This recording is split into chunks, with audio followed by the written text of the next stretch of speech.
Bonjour, je vous remercie pour votre présence pour notre second webinaire Optimiser sa retraite, protéger sa famille et l'impératif de capitaliser pour votre avenir.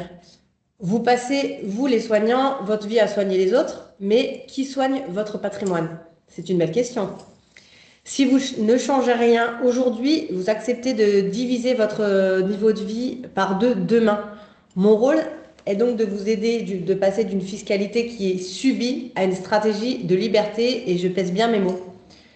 Et la seconde question à se poser, sur laquelle nous allons passer un petit peu de temps durant ce webinaire, c'est: êtes-vous vraiment protégé en cas d'aléa? Je suis Lucie Dalloz, associée du groupe Le Conservateur.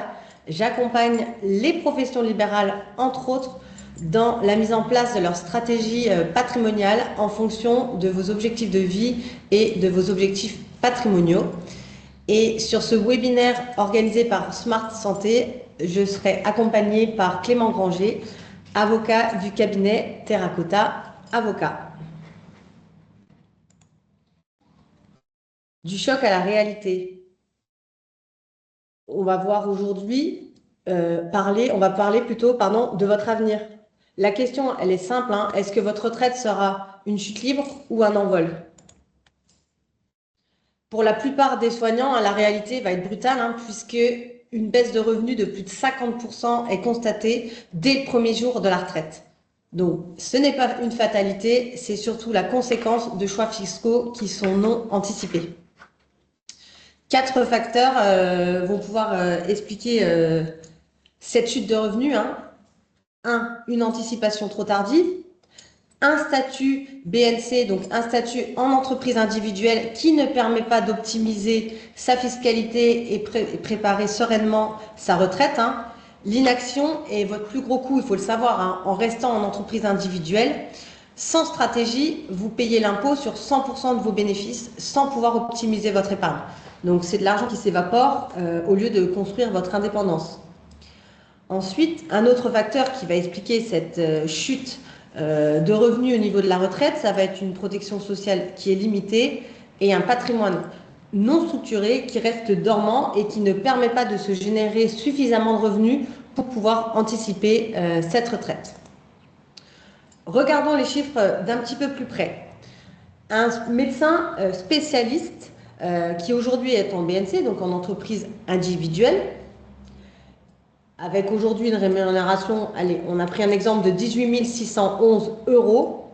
Au premier jour de sa retraite, il va percevoir une pension estimée de 4 373 €, ce qui veut dire un taux de remplacement de son revenu à la retraite de 23% par rapport à ce qu'il perçoit aujourd'hui. Donc la chute est vraiment vertigineuse. Un autre exemple, une infirmière libérale en BNC, donc en entreprise individuelle, qui aujourd'hui se rémunère environ 8 000 € par mois, lorsqu'elle va passer en retraite, ne percevra que 2 100 € par mois, soit seulement 26% de ses revenus actuels. Donc ces chiffres-là ne sont pas là pour faire peur, mais pour établir un diagnostic, parce que le gap à combler est immense. Et cette faille, malheureusement, ne peut pas être comblée par la solidarité nationale, ça se saurait. Elle doit être comblée par votre propre stratégie de capitalisation. Mon expertise consiste aujourd'hui à utiliser le placement non pas comme une dépense, mais comme un outil qui va être indispensable pour pouvoir maintenir votre train de vie et protéger vos proches. Plus le revenu est élevé, plus l'effort d'épargne doit être précoce et structuré pour pouvoir maintenir votre train de vie et celui de vos proches. Deuxième item, la prévoyance. L'illusion de la protection sociale, parce qu'avant de parler de demain, parlons déjà d'aujourd'hui. En tant que professionnel de santé, vous passez vos journées à soigner les autres, mais qui soigne la pérennité de votre cabinet en cas de coup dur? Le constat, il est souvent brutal également.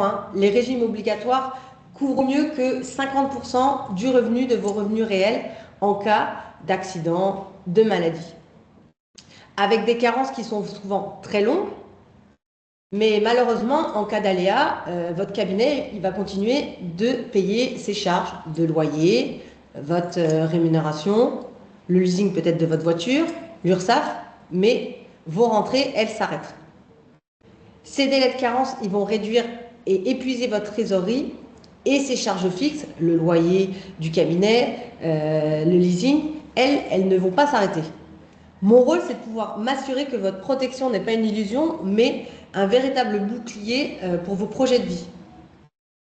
Et dernière question, est-ce que votre famille est réellement protégée en cas de baisse brutale de votre niveau de vie, en cas d'accident ou de maladie par exemple? Donc, l'idée, c'est de mettre en place une prévoyance pour pouvoir avoir un bouclier immédiat contre les aléas. Et pour une profession libérale, la pérennité de son entreprise, vous allez être d'accord avec moi, elle est indissociable de sa propre capacité à agir. Si demain vous ne pouvez plus travailler, vous ne pouvez plus encaisser de chiffre d'affaires. Donc, anticiper les aléas, c'est pas seulement se prémunir contre un risque, c'est de garantir la continuité de vos projets et la sérénité de ceux qui vous entourent. Et la stratégie de prévoyance sur mesure, qu'on va intégrer à une vision globale, va répondre à 4 objectifs fondamentaux. C'est 1, maintenir votre revenu réel, s'assurer que votre niveau de vie et celui de votre famille restent inchangés, même en cas d'arrêt d'activité. Couvrir vos frais professionnels et charges sociales, c'est-à-dire permettre à votre structure de continuer à honorer ses engagements financiers sans puiser sans votre trésorerie personnelle. On va également se pencher sur l'anticipation de l'invalidité partielle pour pouvoir prévoir des solutions de compensation adaptées dès les premiers degrés d'incapacité, si vous ne pouvez plus exercer votre activité comme vous le faites aujourd'hui, sachant que à ce niveau-là, c'est souvent négligé par le régime obligatoire. Et enfin, on va réfléchir à pouvoir protéger votre famille, c'est-à-dire garantir un capital ou une rente à vos enfants, à vos proches, pour leur permettre, 1, de se donner les moyens et 2, le temps de maintenir le cadre de vie et de pouvoir réaliser les projets futurs. Au-delà de l'assurance, on va aussi réfléchir à mettre en place, au-delà de l'assurance, l'assurance, ça va être des moyens de prévoyance, c'est de mettre en place un capital de sécurité, puisque la prévoyance, c'est le bouclier, comme on l'a appelé tout à l'heure, immédiat, mais la capitalisation, ça va être votre sécurité à long terme.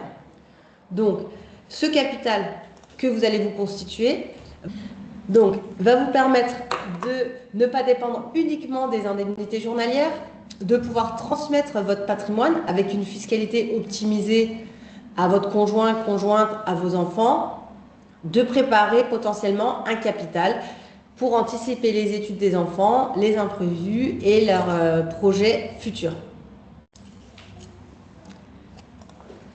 Donc, ce qui va être important, ça va être, si on récapitule, protéger ce qui compte et financer l'avenir. Donc, il va falloir devenir l'architecte de votre propre sécurité financière en anticipant les risques d'incapacité de travail et en structurant votre patrimoine pour protéger votre cadre de vie familial.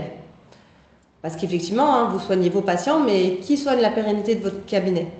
C'est important. Et il va y avoir 3 piliers pour pouvoir sécuriser votre avenir à vous et celui de vos proches. Donc, transformer du revenu en capital. Contrairement à un salarié, le professionnel libéral, il est responsable de la constitution de sa propre protection. Et l'enjeu, ça va être vraiment de convertir une partie de vos honoraires actuels en un capital financier solide pour pouvoir compenser l'absence de garantie automatique. On va réfléchir sur l'investissement comme bouclier. L'épargne ne sert pas uniquement comme une préparation à la retraite, mais comme une muraille financière. L'objectif étant de se créer une réserve de sécurité immédiate pour pouvoir protéger sa famille face aux aléas. Et donc ensuite, cette muraille financière qui est la prévoyance, ce volet va insister sur la nécessité de pouvoir couvrir les charges fixes en cas d'aléa. En cas d'arrêt d'activité, maladie, accident, comme on l'a dit tout à l'heure, il est vraiment crucial de mettre en place des solutions pour pouvoir couvrir les frais du cabinet et vos dépenses de vie personnelles pour éviter une déstabilisation de votre foyer. Comment on va pouvoir également se protéger et reprendre le contrôle par rapport à aujourd'hui? Donc, tout d'abord, hein, n'hésitez pas à aller consulter sur YouTube le premier webinaire que nous avons fait avec Clément qui présentait le pilotage de sa fiscalité avec le passage en société, en CELARL, puis en holding et le rachat de Patientèle. Clément, je te laisse la main pour présenter cette structuration. Pour résumer, hein, lorsque vous développez une patientèle libérale, vous avez deux principaux modes d'exploitation. Vous pouvez exercer à titre individuel. Lorsque vous êtes individuel, donc c'est le régime fiscal des bénéfices et non commerciaux. Vous avez un certain nombre de prélèvements sociaux, enfin vos cotisations sociales et votre impôt sur le revenu a pour base taxable la globalité de votre bénéfice. Donc vous avez très peu, enfin quasiment aucune marge de manœuvre, alors qu'en société, d'accord, donc c'est une société d'exercice libéral à responsabilité limitée ou sous forme de SAS plutôt, enfin toujours sous la forme de société d'exercice libéral. Vous allez décider de vous allouer une rémunération mensuelle et c'est cette rémunération qui va être la base taxable de votre impôt sur le revenu et de vos cotisations sociales. Vous avez beaucoup moins de déperdition de trésorerie au niveau de vos prélèvements sociaux et fiscaux et vous avez une plus grande capacité financière pour pouvoir procéder à de l'épargne pour votre assurance et pour vous protéger. Donc la structure juridique va vraiment conditionner votre capacité à épargner, hein, passer d'une entreprise individuelle à une société, hein, qu'on soit en CELARL ou en SAS, permet d'arbitrer la rémunération et les dividendes, de n'être imposé que sur ce que vous consommez réellement, et en structurant mieux votre activité, ça va vous permettre de dégager une capacité d'investissement immédiate. Et l'idée, hein, ça ne va pas être de chercher à placer de l'argent par principe, mais de rendre votre structure fiscale efficiente pour pouvoir nourrir vos propres projets et préparer sereinement votre retraite. Donc, pour résumer ces deux items, hein, comment sécuriser le présent et bâtir l'avenir. Donc, on vous conseille fortement de mettre en place une prévoyance sur mesure pour maintenir son revenu en cas d'invalidité, en cas d'arrêt de travail, hein, en ne se basant pas uniquement sur le minimum légal. De travailler, de préparer sa retraite puisque vous êtes indépendant, en capitalisant, en travaillant également, hein, sur la fiscalité puisqu'il existe plusieurs outils pour capitaliser et protéger sa famille pour pouvoir mettre en place des solutions pour sécuriser son conjoint, ses enfants et se dire que la retraite n'est pas une fin mais c'est un projet qui se construit dès aujourd'hui avec clarté. Il ne faut pas attendre d'être à 2 ans de la retraite pour se poser les bonnes questions. Dernier point, votre trésorerie à aujourd'hui. Laissez votre trésorerie dormir à 0% sur un compte courant, c'est une perte sèche face à l'inflation. C'est-à-dire que c'est une baisse de votre pouvoir d'achat, hein, tout simplement. Donc l'idée, c'est de pouvoir capitaliser via votre société pour pouvoir se dégager du revenu et du rendement. Parce qu'il faut vraiment avoir en tête que chaque mois où votre excédent de trésorerie ne travaille pas, c'est un mois où vous perdez du pouvoir d'achat. Et mon approche est globale, hein. On va travailler de l'audit de la structure à la gestion de la trésorerie court terme et de la protection au sens global du terme, avec en focus la retraite pour pouvoir maintenir son train de vie et sa qualité de vie. Donc, pour conclure, hein, votre trajectoire de sérénité, si je peux me permettre cette notion, hein, la trajectoire est claire, ça va être quoi? Un audit de votre structure à aujourd'hui, l'optimisation et votre sécurité immédiate via la prévoyance, puis capitaliser, que ça soit à titre personnel et via votre trésorerie pour pouvoir atteindre l'indépendance financière. La retraite n'est pas une fin, c'est un projet qui se construit dès aujourd'hui et ça, faut vraiment l'avoir en tête. Et pour avancer concrètement, je vous propose un audit de structure personnalisé. Et c'est le premier pas pour sécuriser votre présent et bâtir votre avenir avec clarté.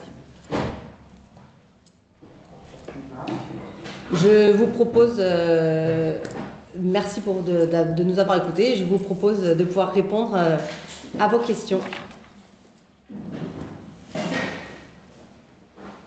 Je ne sais pas s'il y a des questions, on va regarder le chat. N'hésitez pas à pouvoir écrire dans le chat.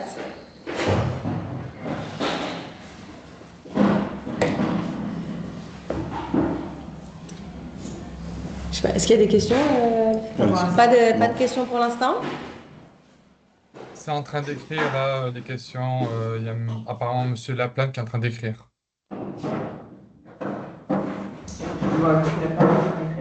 D'accord.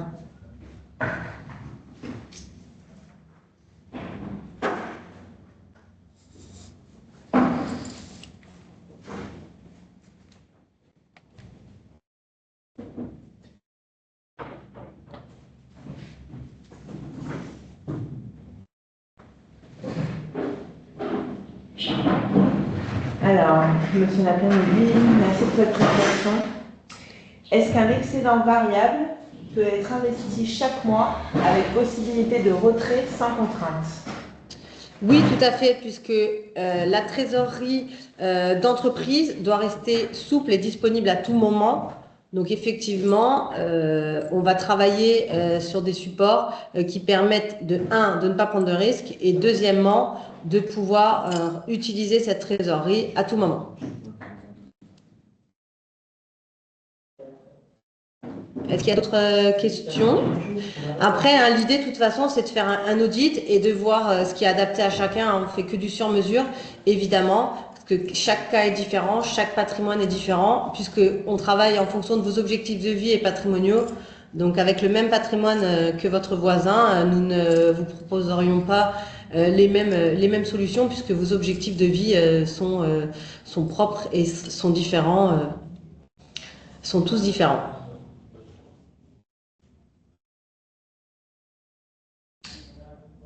Monsieur Laplane vous remercie. Merci. Alors, c'est plutôt des investissements boursiers, immobiliers ou autres? Alors, sur la trésorerie d'entreprise, on sera sur des placements, alors boursier, le terme est galvaudé, hein, puisque on ne va pas aller boursicoter et aller mettre votre trésorerie en action, ce qui serait du défaut de conseil. Sur la partie trésorerie d'entreprise, on va placer sur des supports plutôt prudents ou à capital protégé. Et par contre, effectivement, sur la capitalisation personnelle, on peut travailler sur différents supports. On peut aller chercher de l'immobilier, on peut aller chercher des placements plus ou moins longs en fonction de ce que vous souhaitez faire, à quel moment vous serez en retraite. Donc ça sera vraiment à étudier en fonction de votre profil et de ce que vous souhaitez et de vos objectifs. Mais tout est ouvert, il n'y a pas de solution toute faite. Il existe d'autres supports et d'autres moyens que le plan d'épargne retraite, par exemple, qui a été encore grand sujet de discussion dans la nouvelle loi de finances. Donc ça sera vraiment... Il n'y a plus beaucoup d'avantages. Hein. Il y a de moins en moins d'avantages, donc, mais rassurez-vous, d'autres supports existent, d'autres possibilités, et ça sera vraiment en fonction de ce que vous souhaitez faire. Merci. Eh ben on va terminer là. Je vous remercie pour votre écoute et puis à bientôt pour un prochain webinaire.